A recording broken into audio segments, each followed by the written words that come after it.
A gente fala agora de um problema que cresce, infelizmente, a cada ano em nosso estado. Homens e mulheres que são afastados do trabalho por causa de problemas com álcool e outras drogas. A gente vai ver agora o depoimento de quem luta contra esse vício. Muitos perderam o emprego, se afastaram da família e dos amigos.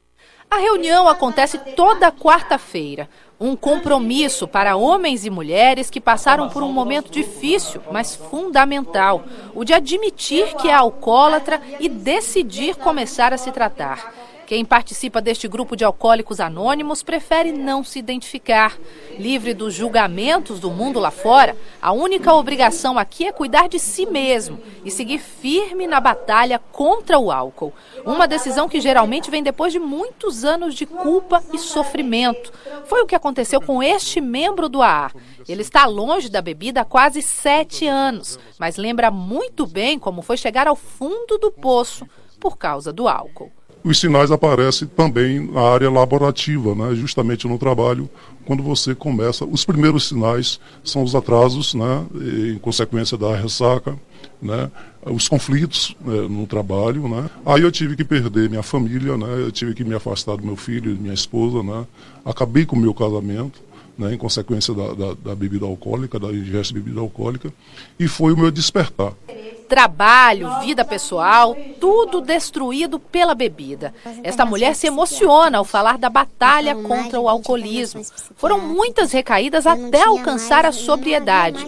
1 ano sem beber é uma vitória que ela dedica à família e aos companheiros de luta. Eu não tinha controle, porque quando eu começava a beber, eu não conseguia parar de beber. Na verdade, eu tinha um padrão compulsivo que era uma coisa assim interminável. Enquanto eu estivesse em pé, eu não conseguia parar. À medida que eu fui aceitando a minha impotência perante o álcool e à medida que eu fui conversando sobre isso com os meus companheiros, essa compulsão ela foi diminuindo até desaparecer completamente. E em pouco tempo eu já não tinha mais vontade de beber. Só em Salvador existem 60 grupos de alcoólicos anônimos. Gente que decidiu não desistir de si mesma e, olhando para o futuro, consegue vencer os próprios limites. Um dia de cada vez. Já cheguei desempregado, e família já no último fiar, vamos dizer assim, né, querendo já abrir mão também disso tudo e tal. Mas isso por conta de desconhecimento, inclusive da própria família, né? E aí a familiares mesmo foi que buscaram ajuda e por onde encontrar, e encontraram a porta de Alcoólicos Anônimos, né? Isso, o trabalho espiritualizado que a gente fala, é aquele trabalho que você vai reconstruir de novo, começar do zero, né? É renascer do espírito, como a gente diz, de uma irmandade que está disponível para todas as pessoas que tenham problema com o alcoolismo, que ele mesmo se declara. Pois é, como disse a entrevistada, é uma batalha que envolve a todos, a empresa, a família, os amigos, os parentes, os colegas, todo mundo junto, aqui conosco no estúdio. E para seguir discutindo esse assunto, a gente recebe o Dr. Luiz Guimarães, que é psiquiatra. Tudo bem, doutor? Seja bem-vindo. Olá. Bem-vindo ao Jornal da Manhã. Antes desse bate-papo, doutor, nós vamos conferir aqui no telão do Jornal da Manhã números que indicam crescimento, o avanço no número de trabalhadores afastados do emprego na Bahia por conta do álcool e também outras drogas. Vamos conferir então aqui números recentes divulgados pelo INSS. Vejam só.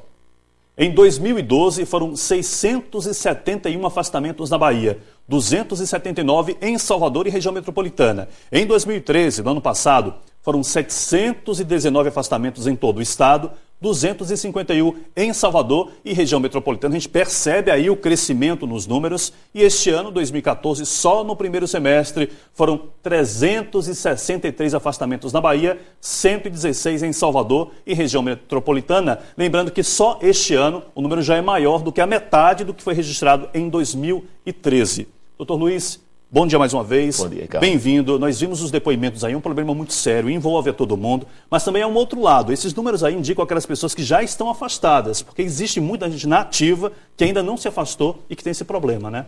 Correto. É como foi dado no depoimento, os primeiros sintomas, eles se manifestam além da dentro de casa, no trabalho. Então, o grande número de trabalhadores que têm problemas com álcool são aqueles que ainda que não são os dependentes com álcool. Então, eles têm que ser identificados na empresa antes que chegue ao grau de dependência, porque esses que já estão afastados já são a ponta final de um problema que é bem maior.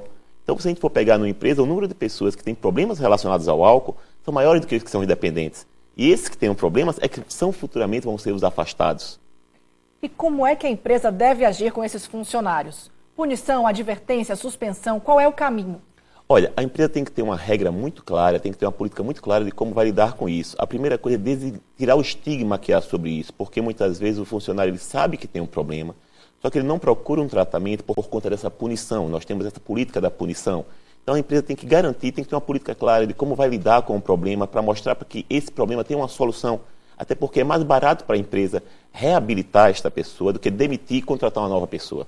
O senhor falou em identificar na empresa. Quais são os sinais? Porque eu pergunto isso em casa, às vezes a mulher percebe que o marido bebe ou o filho bebe, mas na empresa, quando aquele cidadão, às vezes numa festa de confraternização, bebe um pouco demais, dá indicativos, a que tipo de sinais as pessoas têm que estar atentas? São muito mais sinais do dia a dia, Ricardo, do que sinais pontuais. Eu digo, por exemplo, é uma mudança no padrão de postura daquele funcionário. Por exemplo, no setor do trabalho daquele funcionário aumentou o número de acidentes no trabalho, aquela pessoa passou a se ausentar por mais tempo, ou seja, depois de grandes feriadões, ele não vai ao trabalho, ou véspera de feriadões, começou a se indispor com os outros colegas no trabalho, ele começa a se ausentar muito do trabalho, no local do horário de trabalho, então ele volta mais tarde do almoço, ou ele sai frequentemente para tomar cafezinhos ou idas ao banheiro, ele começa a pedir adiantamentos no salário o tempo todo, ou pedir dinheiro aos colegas. Então, esses são indicativos de que aquela pessoa está começando a ter algum tipo de problema que muitas vezes é relacionado com o uso de álcool e outras drogas.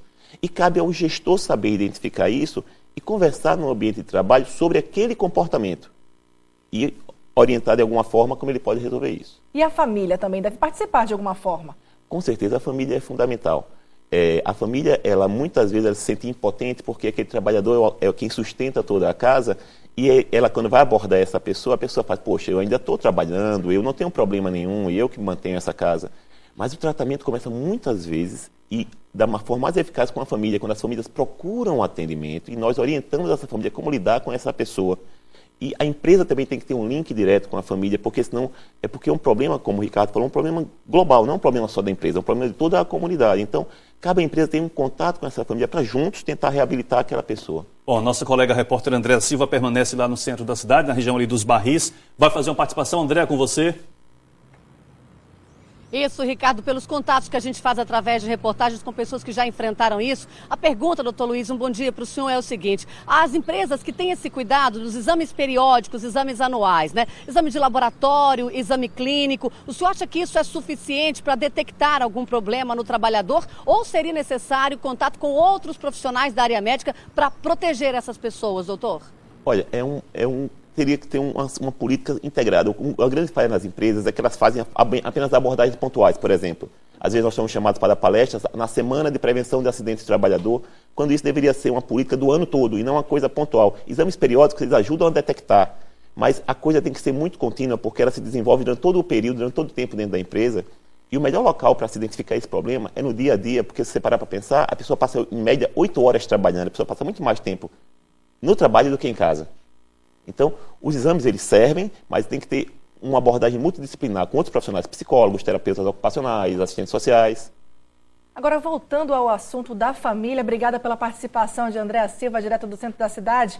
O senhor falou com a gente que a bebida ou qualquer outro tipo de droga envolve o prazer do paciente. Quando alguém vai falar, ele sente como se quisessem tirar esse prazer dele e tem uma posição arredia, né? Reage de forma negativa. Como é que deve ser essa abordagem, então? Tem que ser evitado o confronto direto, porque se você parar para pensar, a bebida ela traz prazer, a droga ela traz prazer, e eu vou falar com aquela pessoa de alguma coisa que é boa para ela. O ruim são as consequências daquilo. Então, a gente tem que falar de consequências daquele comportamento, e não do comportamento em si. Isso já causa uma sensibilização à pessoa. Quando a gente mostra um sujeito que, de repente, ele começa a ter... A família briga muito com a família, começa a faltar o emprego, recebeu 2 ou 3 advertências, ele faz, poxa, é verdade, a consequência desse meu comportamento está me sendo ruim. Porque o beber é bom, usar droga é bom de uma forma geral. Então a gente tem que evitar, a gente fica muito na droga e esquece de tratar a pessoa. Bom, doutor, quero convidar o senhor para acompanhar conosco agora uma reportagem lá do interior do estado, que é o seguinte: a maioria dos casos de alcoolismo acontece no interior do estado. Um dos pacientes em tratamento no Centro de Atenção Psicossocial de Feira de Santana aceitou dar o depoimento dele à repórter Madalena Braga. Vamos conferir aqui. Eu comecei a beber com meus 10, 12 anos de idade, porque não tinha pai, não tinha mãe, e foi criado só irmãos. E aí a gente, todo fim de semana, os irmãos, os cunhados juntavam para beber. Agora o alcoolismo mesmo, eu entrei no alcoolismo depois que houve problemas no meu casamento e na minha igreja, na minha religião. O alcoolismo para mim foi uma fuga. Eu não tive como lidar. Eu comecei a ter problemas mentais. Quando a igreja me expulsou, eu enlouqueci. Eu fiquei psicologicamente, eu me descontrolei. E aí a minha fuga foi o alcoolismo. A gente agradece aqui as palavras de coragem do seu José Carlos. Ele está em tratamento há 3 anos sem beber, isso é muito bom. E acredita sim nesta recuperação, doutor, do ponto de vista do tratamento, é só ambulatorial mesmo? Quer dizer, o paciente ele precisa ser acompanhado sem necessariamente uma internação? Com certeza. Nos quadros iniciais, a gente tem que entender o alcoolismo como um grau de óculos. Tem pessoas que têm grau 1 e enxergam sem óculos, tem pessoas que têm grau 12 da mesma miopia e nem com óculos conseguem enxergar bem. Então, às vezes, uma abordagem ambulatorial, ou apenas uma abordagem pontual, para um clínico, sem ser necessariamente por um profissional especializado em dependência química, já sensibiliza essa pessoa. E o telespectador ele falou de uma coisa importante, que são as comorbidades, ou seja, muitas vezes as pessoas têm doenças psiquiátricas pré-existentes, como uma depressão, um quadro de ansiedade, um medo de falar em público, e elas fazem uso de drogas para poder se sentir bem. E aí ele tem um problema em casa, um divórcio, uma morte de algum parente, e aí ela começa a usar esta fuga, e aí ela começa a desenvolver um quadro de dependência de drogas. Bom, a gente agradece então aqui a presença do Dr. Luiz Guimarães, psiquiatra, respondendo as dúvidas e falando sobre o alcoolismo no trabalho e também outras drogas. Doutor, obrigado pela sua participação. Muito obrigado aqui, tá? a vocês. Tenham um bom dia. Bom dia.